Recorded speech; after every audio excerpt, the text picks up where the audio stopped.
Welcome to new session. তোমরা যারা GNM এবং এএনএম এর এন্ট্রান্স এক্সাম দেবে, তোমাদের জন্য আজকে জীবন বিজ্ঞান থেকে প্রাণীদের যে গমন অর্থাৎ প্রাণীদের সাড়া প্রদানের একটি প্রকার হিসেবে গমন তোমাদের সিলেবাসে এটা রয়েছে। এইখান থেকে যত ধরনের এমসিকিউ কোশ্চেন পরীক্ষায় হয়, ক্যাটাগরি 1 অর্থাৎ 1 নম্বরের কোশ্চেন এবং ক্যাটাগরি 2 2 নম্বরের কোশ্চেন, সমস্ত কোশ্চেন অ্যান্সার এই ক্লাসে আমরা কভার করব। এর আগের ক্লাসে আমরা এই চ্যাপ্টার থেকে কনসেপ্ট অনুযায়ী ডিটেলস ক্লাস করেছি। এই ডিটেলস ক্লাসগুলো তোমরা চ্যানেলে পেয়ে যাবে। চ্যানেলে ভিজিট করো, প্লেলিস্ট করে দেওয়া হয়েছে, প্লেলিস্টে প্রত্যেকটি ক্লাস পরপর সাজানো রয়েছে। আর তোমরা যদি আমাদের নতুন যে পেইড ব্যাচ চলছে এই পেইড ব্যাচে যুক্ত হতে চাও, এই পেইড ব্যাচে আমরা life science, physical science, mathematics, GK, reasoning, তোমাদের সিলেবাসে যে 6টি সাবজেক্ট রয়েছে, এই 6টি সাবজেক্ট বিষয় ভিত্তিক ভাবে কনসেপচুয়াল ভাবে ধরে ধরে ডিটেলস ক্লাস, লাইভ ক্লাস আমরা প্রত্যেকদিন সন্ধ্যে 7টা থেকে পড়াই। তোমরা এই নতুন একটি পেইড ব্যাচে যুক্ত হতে পারো। টোটাল আমরা 699 টাকা নেব এক্সামের আগে পর্যন্ত। প্রত্যেকটি সাবজেক্টের live class, mock test, suggestion set সমস্ত কিছুই এখানে তোমরা পেয়ে যাবে একবার 699 টাকা পেমেন্ট করলে। মান্থলি কোনো টাকা নেওয়া হয় না, 699 টাকা একবার পেমেন্ট করলে এক্সামের আগে পর্যন্ত class, mock test, suggestion set সমস্ত কিছুই পেয়ে যাবে। যারা ভর্তি হতে চাও এই হোয়াটসঅ্যাপ নাম্বারে হোয়াটসঅ্যাপ করে নেবে। আর অবশ্যই নিজেদের যদি পেমেন্টের অপশন না থাকে, অন্য কাউকে দিয়েও তুমি পেমেন্ট করে জয়েন করতে পারো। তার জন্য হোয়াটসঅ্যাপে যোগাযোগ করে নেবে। ওকে, তো কথা না বাড়িয়ে আমি সরাসরি ক্লাসে চলে আসছি। কি কি কোশ্চেন রয়েছে তোমাদের জন্য আজকে দেখে নাও। ক্যাটাগরি 1 অর্থাৎ 1 নম্বরের যে কোশ্চেন গুলো, প্রথম কোশ্চেন দেখো। এখানে বলেছে যে পদ্ধতিতে জীব সামগ্রিকভাবে এক স্থান থেকে অন্য স্থানে স্থানান্তরিত হয় তা হলো কি? যে পদ্ধতিতে জীব সামগ্রিকভাবে এক স্থান থেকে অন্য স্থানে স্থানান্তরিত হয় সেটা হচ্ছে গমন। এক স্থান থেকে অন্য স্থানে গেলে সেটা হবে গমন, আর এক স্থানে স্থির থেকে অঙ্গ প্রত্যঙ্গ সঞ্চালন করলে সেটা হবে চলন। এটা আমরা মনে রাখবো। তার পরের কোশ্চেনে আমরা চলে যাব। পরের কোশ্চেন কি বলছে? পরের কোশ্চেনে বলছে গমনের চালিকা শক্তি নয়, অর্থাৎ গমন কি কি কারণে হয় সেটা আমাদের জেনে রাখতে হবে। অর্থাৎ গমনের চালিকা শক্তি বা উদ্দেশ্য কি কি কারণে গমন হয়? খাদ্য অন্বেষণ অর্থাৎ খাবার খোঁজার জন্য, খাদক প্রাণী থেকে আত্মরক্ষা করার জন্য, ছড়িয়ে পড়া, তারপর হচ্ছে আশ্রয় বা বাসস্থানের জন্য, প্রজনন করার জন্য, নতুন পরিবেশের সন্ধানের জন্য গমন করে, প্রাণীরা গমন করে। তাহলে এখানে গমনের চালিকা শক্তি নয় বলেছে, তাহলে গমনের চালিকা শক্তি নয়। তাহলে এখানে যে অপশন গুলো দেওয়া রয়েছে একটু খেয়াল করে দেখো, যে খাদ্য খোঁজা এটার জন্য গমন করে, নতুন অনুকূল বাসস্থান খুঁজে নেওয়া এটা আমি বললাম, প্রজনন করার জন্য গমন করে। কিন্তু সালোক সংশ্লেষ প্রক্রিয়া খাদ্য তৈরি, উদ্ভিদরা কি গমন করতে পারে? পারে না। তাহলে 9 দিয়ে যেহেতু কোশ্চেন, অপশন ডি হবে এখানে সঠিক অ্যান্সার। মানে সালোক সংশ্লেষ প্রক্রিয়া খাদ্য তৈরি এটা কিন্তু গমনের চালিকা শক্তি নয়। ঠিক আছে, তারপরের কোশ্চেনে যাব। পরের কোশ্চেন বলছে অ্যামিবার গমন অঙ্গ হলো, অ্যামিবার গমন অঙ্গের নাম কি? তো মাথায় রাখতে হবে অ্যামিবা তারা সিউডোপোডিয়া, অর্থাৎ সিউডোপোডিয়া বলতে ক্ষণপথ, এই ক্ষণপথের মাধ্যমে গমন সম্পূর্ণ করে। তাহলে অ্যামিবার গমন অঙ্গের নাম কি? ক্ষণপথ। অপশানে সিউডোপোডিয়াও থাকতে পারে। তো এখানে গমন অঙ্গ ক্ষণপথ দেওয়া রয়েছে, ক্ষণপথ রাইট অ্যান্সার হবে। বাকি যে অপশন গুলো দেওয়া রয়েছে সেগুলো আমরা দেখব। সিলিয়া, সিলিয়া হচ্ছে প্যারামেসিয়ামের গমন অঙ্গ। ফ্লাজেলা, ফ্লাজেলা হচ্ছে ইউগ্লিনার গমন অঙ্গ। আর সিটা, সিটা হচ্ছে কেঁচোর গমন অঙ্গ, সিটি বা সিটা। ঠিক আছে, তাহলে অ্যামিবার গমন অঙ্গ হচ্ছে ক্ষণপথ বা সিউডোপোডিয়া, আর অ্যামিবার গমন পদ্ধতিকে আমরা অ্যামিবয়েড গমন বলে থাকি। তার পরের কোশ্চেনে যাব। পরের কোশ্চেন কি বলছে? আমাদের দেহে রোগ জীবাণু ধ্বংসের জন্য শ্বেতকণিকার কোনটি দেখা যায়? অর্থাৎ শ্বেত রক্তকণিকার যে গমন হয় তাকে আমরা কি বলবো? তো আমি তোমাদের বলেছিলাম শুধুমাত্র অ্যামিবা সিউডোপোডিয়া বা ক্ষণপথের মাধ্যমে গমন করে এমনটা নয়। আমাদের দেহে অর্থাৎ মানুষের দেহে শ্বেত রক্তকণিকা, তাছাড়া স্পঞ্জের ক্ষেত্রে অ্যামিবোসাইট কোষে এই ধরনের গমন হয়, অর্থাৎ অ্যামিবার যে গমনটা হয় অ্যামিবয়েড গমন, এই ধরনের গমন হয়। তাহলে এইটাকে আমরা কি বলবো? আমাদের দেহে রোগ জীবাণু ধ্বংসের জন্য শ্বেত রক্তকণিকা যে গমন করে সেটাও কিন্তু অ্যামিবয়েড গমন। তো right answer option C, amoeboid গমন। আশা করি মনে থাকবে। তাহলে এখানে অপশন সি হবে রাইট অ্যান্সার। তারপরের কোশ্চেনে চলে যাব। আরশোলার গমন অঙ্গগুলো যুক্ত থাকে। আরশোলার যে গমন অঙ্গ সেগুলো কিসের সঙ্গে যুক্ত থাকে? আরশোলার গমন অঙ্গগুলো মনে রাখতে হবে, আরশোলা কি করে? ফ্লাইং করে, মানে ওড়ে, আর কি করে? হাঁটে, মানে ওয়ার্কিং করে। তাহলে আরশোলার গমন পদ্ধতি ফ্লাইং করা এবং ওয়ার্কিং করা। তাহলে আরশোলার গমন অঙ্গ ডানা ও পা, আর এই গমন অঙ্গগুলো যুক্ত থাকে বক্ষ দেশের সঙ্গে।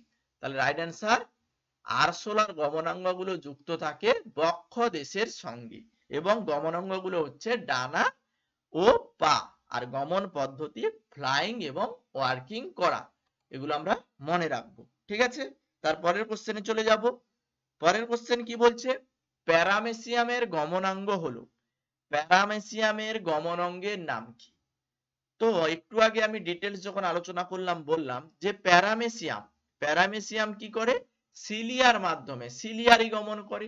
তাহলে প্যারামেসিয়ামের গমনাঙ্গ হচ্ছে সিলিয়া। এরা যে গমন পদ্ধতি সেটা হচ্ছে সিলিয়ারি গমন পদ্ধতি। প্যারামেসিয়ামের গমন অঙ্গ সিলিয়া গমন পদ্ধতি, সিলিয়ারি গমন পদ্ধতি। তাহলে এই অপশন গুলো দেখে রাখবো। ফ্লাজেলা, ফ্লাজেলার মাধ্যমে ইউগ্লিনা গমন করে। সিউডোপোডিয়া বা ক্ষণপদের মাধ্যমে অ্যামিবা গমন করে। আর মায়াটম পেশি যেটা ভি আকৃতি, এটা মাছ গমন অঙ্গ করে মায়াটম পেশির মাধ্যমে। তো এইগুলো আমরা মনে রাখবো। তারপরের কোশ্চেনে যাব। পরের কোশ্চেন বলছে স্থান পরিবর্তনে অক্ষম প্রাণীর নাম কি? ভেরি ভেরি ইম্পর্টেন্ট, এই টাইপের কোশ্চেন পরীক্ষায় বেশি দেয়।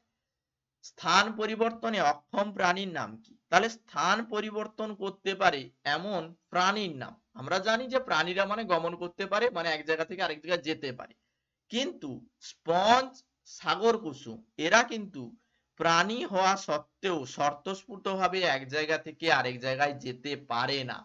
তো আমরা মনে রাখবো স্থান পরিবর্তনে অক্ষম যে প্রাণীর নাম স্পঞ্জ ও সাগর কুসুম। অপশন সি হবে রাইট অ্যান্সার।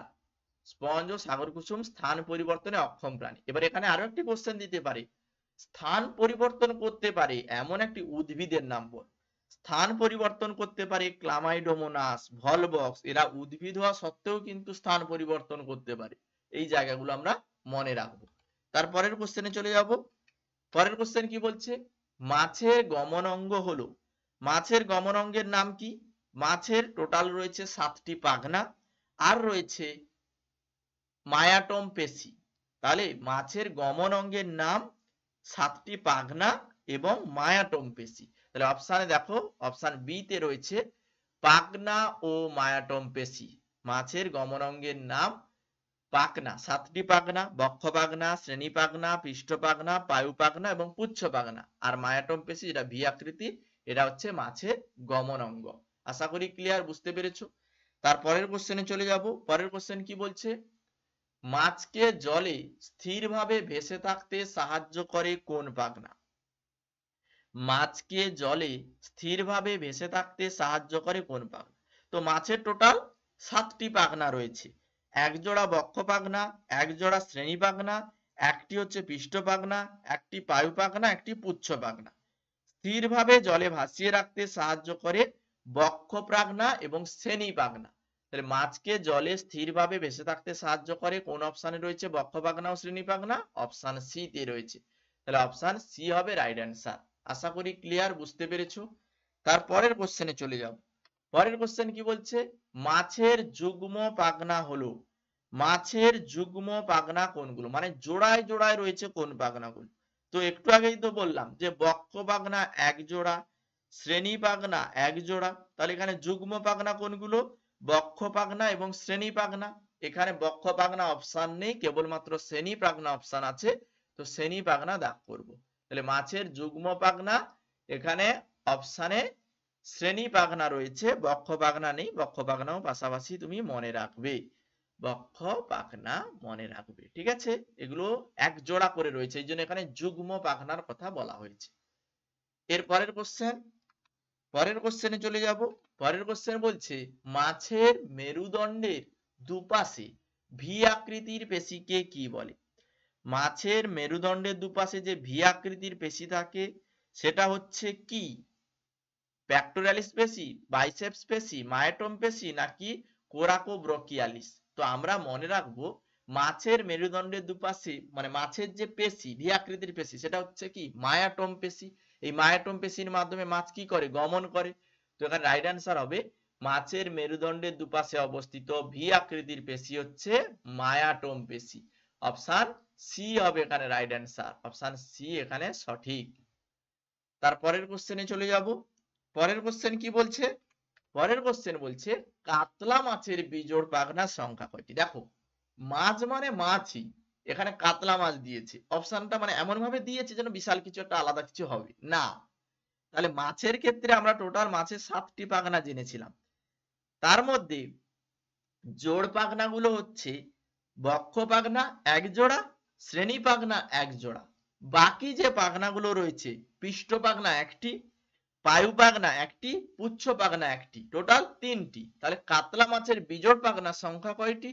3টি। তাহলে রাইট অ্যান্সার অপশন বি, কাতলা মাছের বিজোড় পাখনার সংখ্যা 3টি। ঠিক আছে, তারপরের কোশ্চেনে চলে যাচ্ছি।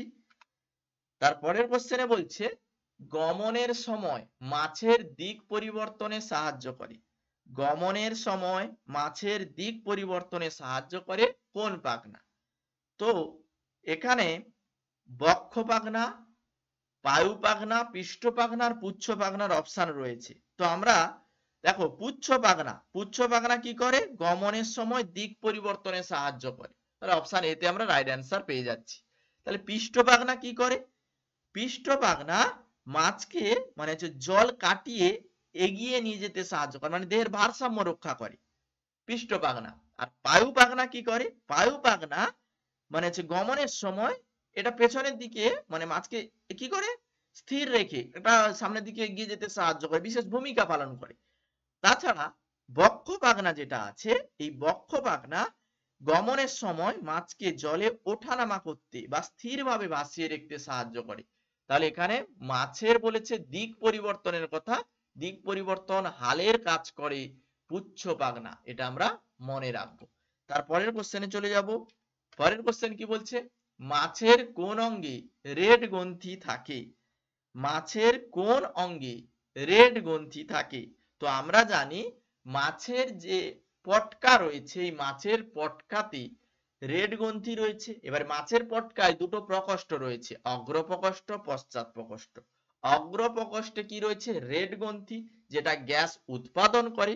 আর পশ্চাৎ প্রকোষ্ঠে রয়েছে রেটিয়া মিয়াবিলিয়া, যেটা গ্যাস শোষণ করে।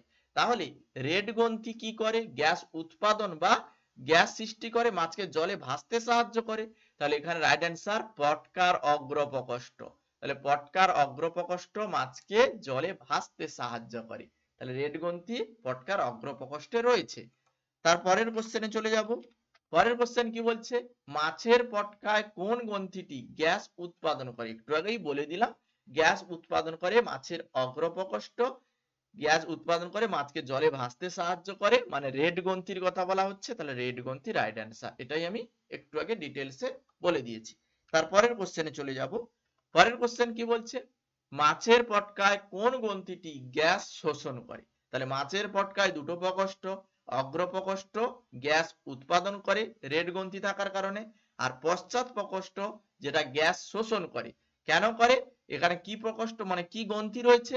পশ্চাৎ প্রকোষ্ঠে রয়েছে রেটিয়া মিয়াবিলিয়া। তাহলে মাছের পশ্চাৎ প্রকোষ্ঠের রেটিয়া মিয়াবিলিয়া এটা গ্যাস শোষণ করে। তাহলে রাইট অ্যান্সার রেটিয়া মিয়াবিলিয়া গ্যাস শোষণ করে, এটা পশ্চাৎ প্রকোষ্ঠে রয়েছে। অপশন সি হবে সঠিক অ্যান্সার। আশা করি ক্লিয়ার, বুঝতে পেরেছো। তারপরের কোশ্চেনে চলে যাব। পরের কোশ্চেন কি বলছে? নিচের কোন প্রাণীটিতে প্রকৃত উড্ডয়ন দেখা যায়? তাহলে প্রকৃত উড্ডয়ন দেখা যায় এই কথাটা বলেছে। তাহলে প্রকৃত উড্ডয়ন মানে যারা পুরোপুরি ভাবে উঠতে পারে। তাহলে পুরোপুরি ভাবে উঠতে পারে কারা? পুরোপুরি ভাবে উঠতে পারে কারা? পুরোপুরি ভাবে উঠতে পারে যারা হচ্ছে পাখি।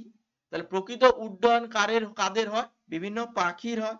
তাহলে এখানে রাইট অ্যান্সার কি হবে? প্রকৃত উড্ডয়ন কারা করে? প্রকৃত উড্ডয়ন করে বিভিন্ন পাখি। তাহলে এখানে পাখি, এদের সক্রিয় উড্ডয়ন হয়। তাহলে এখানে রাইট অ্যান্সার পাখি। এখানে পাখি। আবার বাদুড়ও বললে কিন্তু অ্যান্সার হবে। বাদুড় যদি অপশানে পাও, বাদুড় যদি অপশানে পাও, এটাও তুমি কিন্তু অ্যান্সার করবে। ঠিক আছে, এই জায়গাটা আমরা মনে রাখবো। আর নিষ্ক্রিয় উড্ডয়ন কাদের হয়? উড্ডুক্কু মাছ, উড্ডুক্কু সরীসৃপ, মানে উড়ন্ত কাঠবিড়ালি টেড়ালি, এদের কিন্তু নিষ্ক্রিয় উড্ডয়ন হয়। প্রকৃতিক মানে একদম এভাবে মানে একদম সচরাচর ভাবে উঠতে পারে এমনটা নয়, এদের নিষ্ক্রিয় মানে কিছুটা উঠতে পারে। ঠিক আছে, এটা আমরা মনে রাখবো। তারপরের কোশ্চেনে চলে যাব। পরের কোশ্চেন কি বলছে? পায়রার ডানার পালক কে বলে? তো পায়রার ডানার পালক, এটাকে আমরা কি বলবো? তো আমরা কি জানি পায়রার ডানায়, এক একটি ডানায় 23টি করে পালক রয়েছে। কতগুলো? 23টি করে পালক রয়েছে। তাহলে 23টি করে পালক রয়েছে পায়রার ডানা। তাহলে এই 23টি পালককে আমরা কি বলি? রেমিজেস বলি। এবং পায়রার যে লেজে 12টি পালক রয়েছে, বড় পালক, এটাকে আমরা কি বলি? রেক্ট্রিসেস বলি। তাহলে পায়রার ডানার পালককে আমরা কি বলি? রেমিজেস। Right answer remiges. আর লেজের পালককে রেক্ট্রিসেস বলি। 12টি পালক আছে। ঠিক আছে, আর রেমিজেসে রয়েছে 23টি পালক। তারপরের কোশ্চেনে চলে যাব। পরের কোশ্চেন কি বলছে? পায়রার লেজের পালককে কি বলে? একটু আগেই বললাম পায়রার লেজে রয়েছে টোটাল 12টি পালক। এই 12টি পালককে আমরা রেক্ট্রিসেস বলে থাকি। অপশন ডি হবে সঠিক অ্যান্সার। আশা করি ক্লিয়ার। তারপরের কোশ্চেনে যাব। পাখির ডানা গঠনকারী পালকের সংখ্যা বলে দিলাম, 23টি পালক থাকে, একে আমরা বলি রেমিজেস। আর 12টি পালক থাকে পায়রার লেজে, সেটাকে আমরা বলি রেক্টিসেস। ডিটেলস একটু আগেই বলে দিলাম। ঠিক আছে, তারপরের কোশ্চেনে চলে যাব। পরের কোশ্চেন কি বলছে? দেহের ভারসাম্য নিয়ন্ত্রণের সঙ্গে যুক্ত মস্তিষ্কের অংশ। তাহলে দেহের ভারসাম্য কে করে? সুষুম্না শীর্ষক, থ্যালামাস, লঘু মস্তিষ্ক নাকি গুরু মস্তিষ্ক? তো আমাদের দেহে, মানব দেহে, দেহের ভারসাম্য নিয়ন্ত্রণ করে কি? দেহের ভারসাম্য নিয়ন্ত্রণ করে আমাদের লঘু মস্তিষ্ক। আর কি করে? আমাদের দেহে লঘু মস্তিষ্ক এবং মানে অন্তঃকর্ণে যে অর্ধচন্দ্রাকার নালী বা অটলিত যন্ত্র রয়েছে, এগুলো দেহের ভারসাম্য নিয়ন্ত্রণ করে। তাহলে দেহের ভারসাম্য নিয়ন্ত্রণ করে, এখানে লঘু মস্তিষ্ক অপশন রয়েছে, মস্তিষ্কের অংশ, এটাই হবে রাইট অ্যান্সার। এবার জ্ঞানেন্দ্রিয় বললে সেখানে কিন্তু অর্ধচন্দ্রাকার নালী যেটা কানে রয়েছে, অটলিত যন্ত্র, সেটা কিন্তু আমাদের দেহের ভারসাম্য নিয়ন্ত্রণ করে, এটা তুমি বলবে। তারপরের কোশ্চেনে যাব। পরের কোশ্চেনে কি বলছে? মানুষের কর্ণে ভারসাম্য রক্ষাকারী যেটা থাকে, যেটা আমি একটু আগেই বললাম, মানব দেহের কর্ণে, অন্তঃকর্ণে কি রয়েছে? আমাদের অন্তঃকর্ণে অর্ধচন্দ্রাকার নালী রয়েছে। এই অর্ধচন্দ্রাকার নালী এবং অটলিত যন্ত্র দেহের ভারসাম্য নিয়ন্ত্রণ করে। তাহলে মানুষের মানুষের কর্ণে ভারসাম্য রক্ষাকারী অঙ্গটির নাম অন্তঃকর্ণ। এবার এই অন্তঃকর্ণে রয়েছে কে? অন্তঃকর্ণে রয়েছে অর্ধচন্দ্রাকার নালী। অর্ধচন্দ্রাকার নালী রয়েছে। এই অর্ধচন্দ্রাকার নালী মানবদের কানে রয়েছে, যেটা দেহের ভারসাম্য নিয়ন্ত্রণ করে। এটা তোমরা মনে রাখবে। ওকে, তারপরের কোশ্চেনে যাব। পরের কোশ্চেন কি বলছে? মানব কবজা সন্ধির উদাহরণ হলো। মানব কবজা সন্ধির উদাহরণ কোনগুলো? এগুলো ক্যাটাগরি 2 অর্থাৎ 2 মার্কের কোশ্চেন। 2 মার্কসের কোশ্চেন কেমন হয়? দুটো বা তিনটে অপশন সঠিক হবে। একটিও অপশন ঠিক হতে পারে, দুটো অপশন, তিনটি চারটি অপশনও ঠিক হতে পারে। আর এই টাইপের এমসিকিউ কোশ্চেনে দুটো তিনটে জয়টি অপশন ঠিক হবে, ততগুলো অপশন দাগ করতে হয়। এমসিকিউ কোশ্চেন এগুলো 2 মার্কের কোশ্চেন। ঠিক আছে, এই কোশ্চেনটি দেখো, মানব কবজা সন্ধির উদাহরণ। তাহলে মানব কবজা সন্ধি বা হিন্দ সন্ধি, যে সকল অস্থি সন্ধিগুলো একটি নির্দিষ্ট দিকে 180 ডিগ্রি সঞ্চালিত হতে পারে কিন্তু বিপরীত দিকে যেতে পারে না, সেটা হচ্ছে কবজা সন্ধি বা হিন্দ সন্ধি। উদাহরণ হিসেবে বলেছিলাম হাঁটু এবং কনুইয়ের যে অস্থি সন্ধি, এগুলো কি কবজা সন্ধির উদাহরণ। তাহলে হাঁটু কনুই, অপশন এ তে রয়েছে হাঁটু, অপশন বি তে রয়েছে কনুই। তাহলে অপশন এ এবং বি দুটো অপশন ঠিক, দুটো অপশন এইভাবে দাগ করব, তবেই আমি 2 এর 2 নাম্বার পাবো। ঠিক আছে, এইভাবে কোশ্চেন গুলো পরীক্ষায় আসবে 2 মার্কের কোশ্চেন। তাহলে মানব কবজা সন্ধির উদাহরণ হাঁটু এবং কনুই। তারপরের কোশ্চেনে চলে যাব। পরের কোশ্চেন কি বলছে? সাইনোভিয়াল তরলের কাজ হলো, সাইনোভিয়াল তরলের কাজ কি? তাহলে সাইনোভিয়াল তরল যেখানে কি কি থাকে, যেখানে হাইলুরানাল নিঃসরণ হয় বলেছিলাম আমি। তাহলে সাইনোভিয়াল তরল এটা কি করে? সাইনোভিয়াল তরল কলাকোষে পুষ্টিদ্রব্য সরবরাহ করে। আর কি করে? অস্থির সঙ্গে যাতে না ঘর্ষণ মানে বাধা হয়, একটি অস্থির সঙ্গে যাতে না আরেকটা অস্থি ঘর্ষণজনিত ক্ষয় হয়, সেটাকে নিয়ন্ত্রণ করে। তো এখানে রাইট অ্যান্সার দেখো, গ্রন্থিময় আবরণী কলা গঠন করে না, সংশ্লিষ্ট কলাকোষে পুষ্টিদ্রব্য সরবরাহ করে, একদম ঠিক। গ্লাইডিং এ সাহায্য করে না, অস্থি প্রান্তের সংঘর্ষজনিত ক্ষয়ে বাধা প্রদান করে, হ্যাঁ এই দুটোই তো বললাম।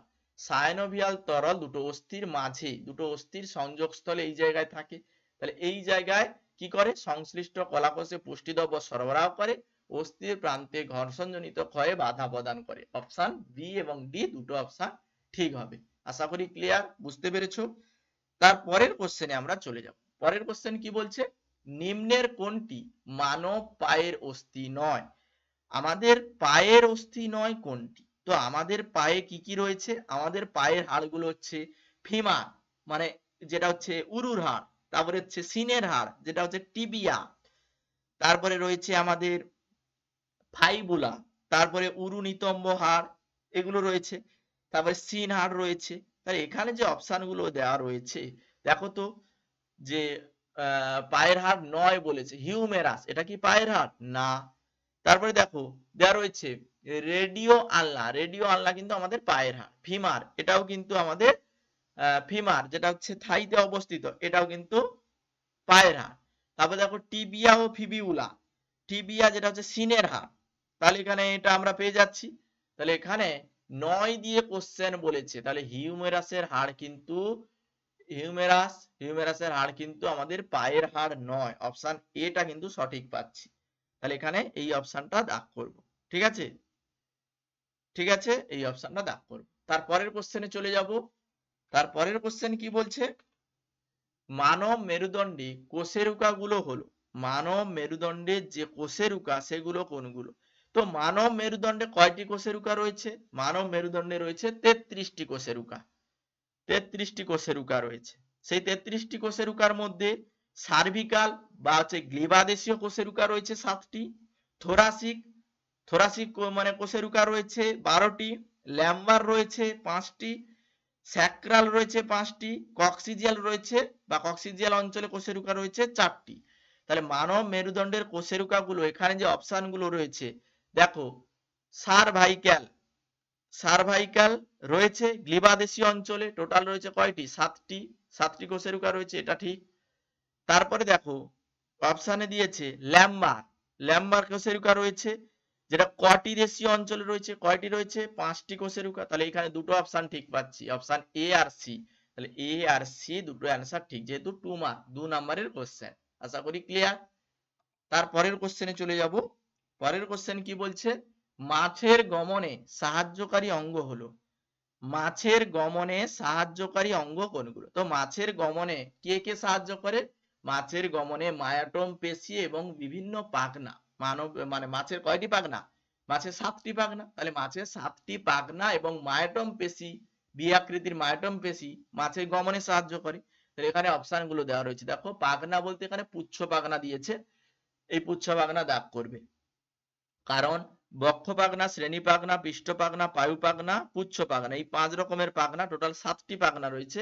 এই পাখনা আর মায়াটম পেশি মাছের গমনে সাহায্য করে। তাহলে অপশন এ আর অপশন বি দুটো অ্যান্সার ঠিক। আশা করি ক্লিয়ার, বুঝতে পেরেছো। তারপরের কোশ্চেনে চলে যাব। তারপরের কোশ্চেন কি বলছে? নিম্নের কোনটি পাখির প্রধান উড্ডয়ন পেশি? নিম্নের কোনটি পাখির প্রধান উড্ডয়ন পেশি? তো পাখির যে উড্ডয়ন পেশিগুলো রয়েছে এই জায়গা থেকে কোশ্চেন বিগত বছরেও দিয়েছে, এখনো দিতে পারে, একই টাইপের কোশ্চেন আমি আলোচনা করছি। মাছের উড্ডয়ন পেশিগুলো যেগুলো স্টারনাম সংলগ্ন অঞ্চলে থাকে, যেগুলো হচ্ছে প্যাক্টোরাইলিস মেজর, প্যাক্টোরাইলিস মাইনর, কোরাকোব্রোকিয়ালিস, এইগুলো। তাহলে এখানে দেখো কোরাকোব্রোকিয়ালিস অপশানে রয়েছে, প্যাক্টোরাইলিস মেজর রয়েছে, প্যাক্টোরাইলিস মাইনর কিন্তু নেই।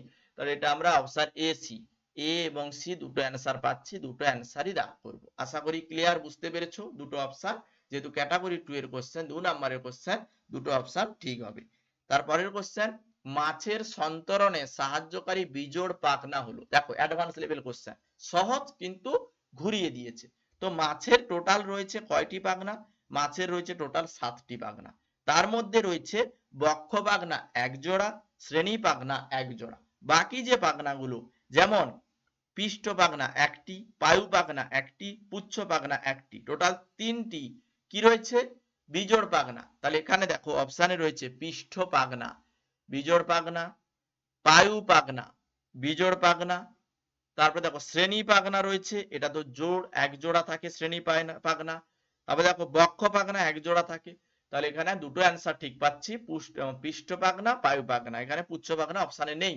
তাহলে অপশান এ আর বি দুটো অ্যান্সার সঠিক হবে। আশা করি বুঝতে পেরেছো। কোশ্চেন এইভাবে ঘুরিয়ে ফিরিয়ে দেবে। তোমরা যদি আরো কোশ্চেন প্র্যাকটিস করতে চাও, তোমরা অবশ্যই প্লে স্টোরে যাবে, গিয়ে লার্ন মাইল অ্যাপ সার্চ করবে, learn mile GNM ANM search করলে প্লে স্টোর থেকে এই অ্যাপটি পেয়ে যাবে। এই অ্যাপটি ইনস্টল করার পরে পিওয়াইকিউ সেকশনে সমস্ত বিগত বছরের কোশ্চেন অ্যান্সার উত্তর শিট সমেত পাবে। ডেইলি প্র্যাকটিস সেশনে প্রত্যেক দিন যে ক্লাসগুলো হচ্ছে, ক্লাসের প্র্যাকটিস সেশনে কোশ্চেন অ্যান্সার প্র্যাকটিস করতে পারবে। ফ্রি মেটেরিয়ালে কোশ্চেন অ্যান্সার আছে, প্র্যাকটিস করতে পারবে। ফ্রি টেস্টে তোমরা টেস্ট দিয়ে নিজের প্রস্তুতি যাচাই করতে পারবে। অবশ্যই প্লে স্টোর থেকে লার্ন মাইল অ্যাপ ইনস্টল করবে। পড়াশোনার জন্য এই অ্যাপটি ব্যবহার করতেই পারো। এই অ্যাপটি ইনস্টল করে পড়াশোনাটা সঠিকভাবে গাইড করো, নিজে ঠিকভাবে প্রস্তুতি নাও। এইভাবেই তোমরা ক্লাসগুলো করো। আর যদি তোমরা এর আগের ক্লাসগুলো মিস করে থাকো, এর আগে আমি প্রত্যেকটি সাবজেক্ট অনুযায়ী ক্লাসগুলো করিয়েছি, তোমরা চ্যানেলে ভিজিট করবে, প্লেলিস্ট চেক করবে। প্লেলিস্টে প্রত্যেকটি ক্লাস পরপর সাজানো আছে, প্রত্যেকটি ক্লাস একের পর এক দেখবে, প্র্যাকটিস করবে। আর যারা ক্লাসে জয়েন করছো, একটি করে লাইক করে নিজেদের প্রেজেন্টটা দিয়ে দেবে। আজকের ক্লাস এই পর্যন্ত। আর অবশ্যই যারা পেইড ব্যাচে যুক্ত হতে চাও, এই হোয়াটসঅ্যাপ নাম্বারে হোয়াটসঅ্যাপ করে নেবে। ঠিক আছে, আজকের ক্লাস এই পর্যন্ত। সবাইকে থ্যাংক ইউ। ক্লাসে এইভাবে জয়েন করো, ক্লাস দেখো, তোমাদের অবশ্যই উপকারে লাগবে।